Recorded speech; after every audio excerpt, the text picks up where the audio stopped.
Xin chào bà con, anh chị em. Hôm nay tôi lại có một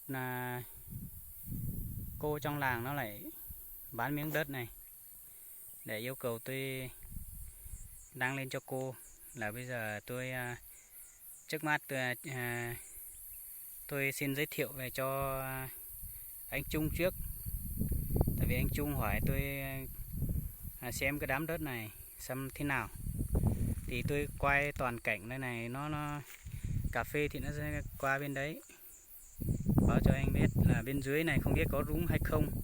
Tí tôi về, tôi vừa nãy tôi quên không hỏi bà chủ đi, bà chủ bảo là cái không được thời gian đi, thì tôi một mình tôi vào đây tôi quay để cho anh Trung để xem trước. Còn những bà con nào nếu mà nhà anh Trung nó không ưng ấy, những bà con nào muốn yêu cầu thì tôi để lại số điện thoại, tí tôi sẽ công khai đám đất này, giá đám đất này. Đây nó trồng cả sen, cả sầu riêng, cà phê. Nói chung là cà phê nó hơi xấu, tại vì nhà gia đình nó không chăm được. Cái này thì anh em biết rồi, nhìn cái cà này là anh em biết rồi. Không có nhà nào mà cà nó xấu như thế này. Quay sang bên này, vừa nãy tôi quay từ đấy qua bên kia đây, từ đoạn này qua bên kia rồi. Giờ tôi quay lại cái này, tôi quay hơi nhanh vì nó đến cái chỗ này, nó đến cái chỗ khe này, cái đường bên dưới đấy, theo cái khe đó lên, vòng qua cái khe này, cứ vòng theo cái chỗ một quả đồi này đấy. Nói chung là một quả đồi tròn này. Đây cà nó như thế này, sen sầu riêng này như thế này. Đấy, nó cứ theo cái khe dưới này qua. Trước đấy là cả cái bên đấy, nhưng mà bên đấy là bây giờ nó là họ bán này cho người khác chăm, bên đấy nó tốt hơn bên này.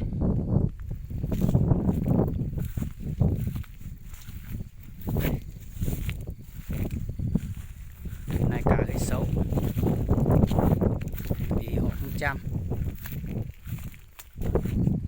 Mới làm đường dưới kia, chắc là đường đi qua ngang qua trên này, bây giờ họ làm sướng ra cho nó tiện. Bên kia nó đi thì khó. Đấy, toàn bộ là đến cái chỗ đường á. Đây, ống của họ vẫn đây này. Họ bảo là bán thì họ bán cả máy, cả ống, cả cái gì hết. Nói chung là trong giấy có một cái gì đậm cho hết. Đến cái chỗ bậc bên kia người ta múc bậc kia kìa. Đấy, cái chỗ đường đi qua người ta múc 2-3 bậc, có một cái cây xanh đó, cây keo xanh bên cạnh đó, qua bên này đó. Quả đồi bên kia cũng đúng, một nửa quả đồi bên kia, không phải là một quả hết quả đồi đâu, một nửa quả đồi.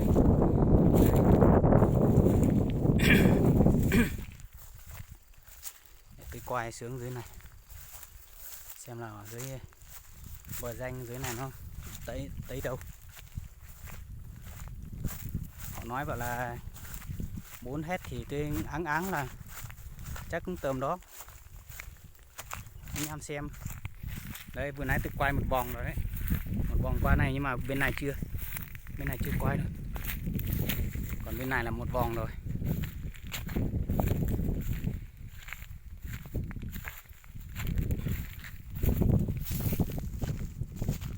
Anh em cứ tham khảo. Nhưng mà được cái tí tôi để số điện thoại.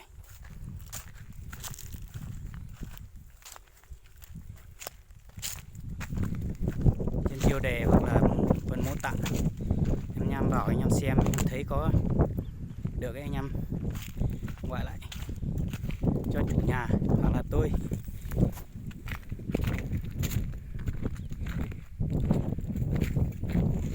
Tôi báo lại.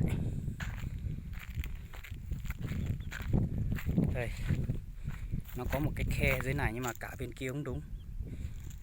theo cái chỗ danh cỏ tranh nhiều đó, có đó xuống đây này. Đấy, bên kia là một nửa có đồi.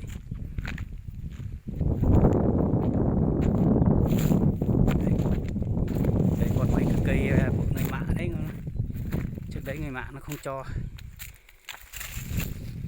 cho phá đấy, họ bảo làm cái gì đấy, nhưng mà sau này phá rồi. Đây bờ danh cái này này. Đấy. Nói chung là cái này anh em chăm tốt đấy, được đẹp.